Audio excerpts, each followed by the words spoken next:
So hey, what's up guys, Tito here, and yeah, that was my weird ringtone from my phone. But anyways, in this quick little video, I just kind of wanted to recap over the Samsung Galaxy J3 2016. So I pulled this device out of my drawer, and I was like, wow, remembering when I used to use this as my daily driver. And I know there's people in the market that are looking for smartphones that are really good or, meet their needs, and don't look away from this device. This device, really good.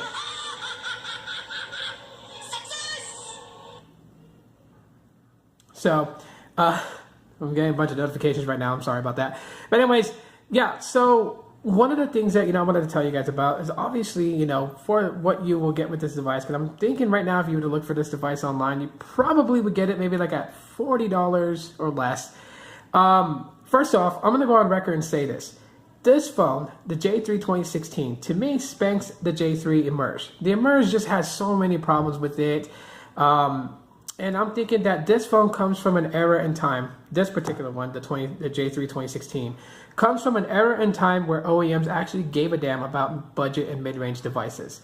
I mean, if you look at the detail of this device, the build quality, even though it's plastic, okay, if you were to hold it side by side with the HTC One A9 and they were both at the same exact temperature, you would not notice the difference at all.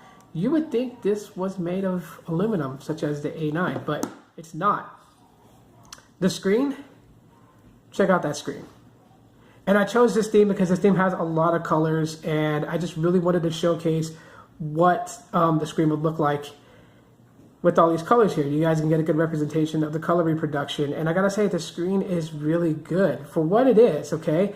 It's not a quad HD display or anything like that, but it does very well, especially because of the fact that, it's only a 5-inch display.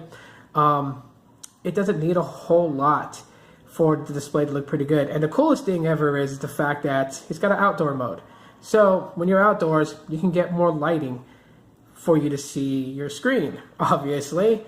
Indoor, so I mean, you can really control that. But I think the display is probably one of the key features of this phone that made me was like excited when I first got it.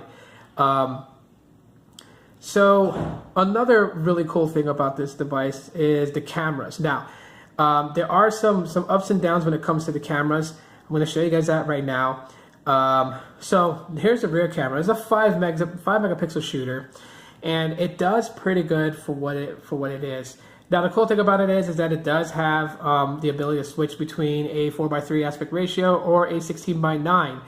So you do have the ability to shoot wide angle with this device for photos and things like that. Here's where it gets a little bit as a downer. So the Selfie Cam can only stay in 4:3 aspect ratio. So whether it's 2, 1, or 0.3 megapixels, it's all 4:3.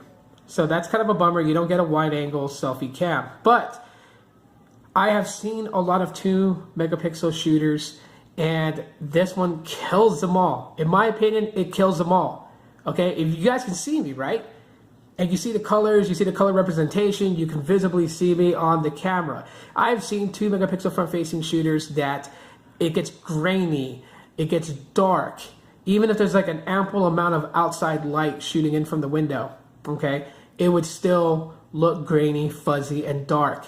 And that's why I say that these cameras are killer, because even though they're not spec'd like the A9, they don't have the same front-facing shooters as that, it still does good for selfies, okay?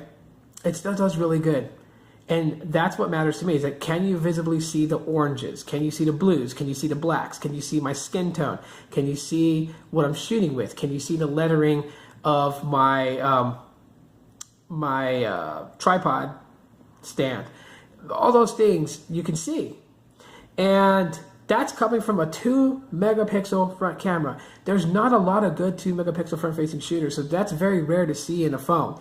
And you have it with the J3 2016. So that's why I say the cameras are hit and miss, because while they're good at what they do, they are lacking a few things, like the front camera lacking that wide angle. But I mean, that's a subjective thing. Some people really don't care.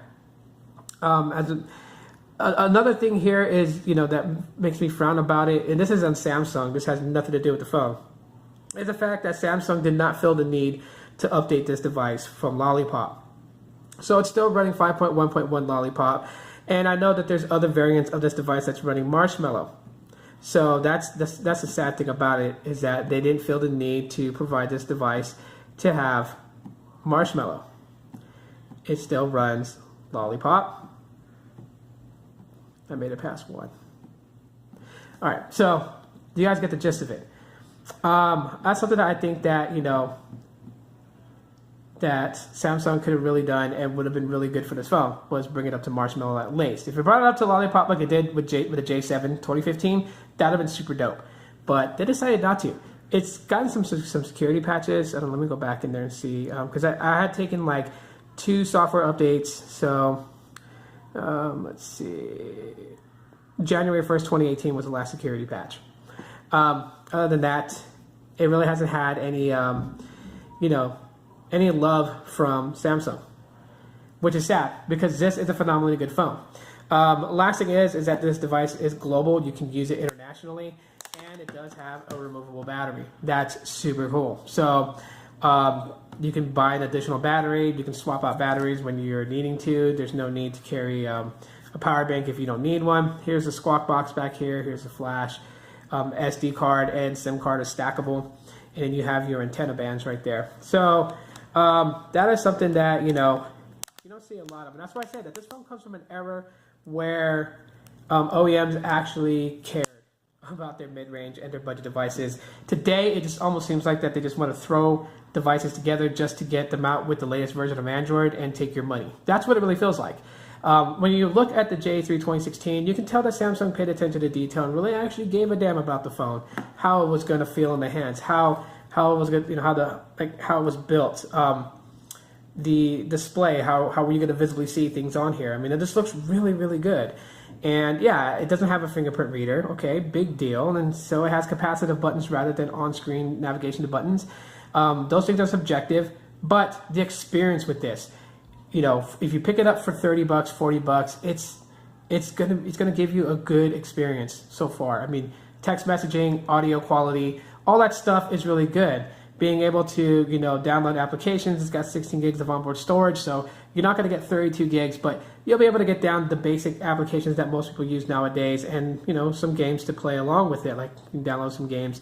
Me, I'm more of a social media person, so I got a lot of social media apps, but yeah, if you're just a person that just uses Facebook only, and then you download like a bunch of other games, you'll have ample room, and it does have, you know, expandable memory. So, like I said, like this is just one of those phones that I feel is very underrated, and I still think is great and is worth picking up now. I mean, I know that people are doing a lot of, is it worth it in 2018, and I don't want to be very cliche about that, but this phone is worth it for 30, 40 bucks, and you get a great experience with it. Great display, great cameras, removable battery.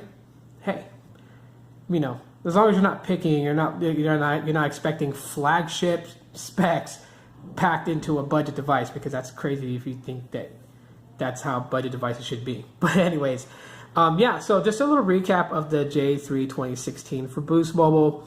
Let me know what your guys' thoughts are in the comment section of this video. If you guys enjoyed my little rant about this phone, drop me a like. If you just subscribe, click that bell option to know when I upload a video. Again, my name is Tito. Thanks for checking this out. Aloha.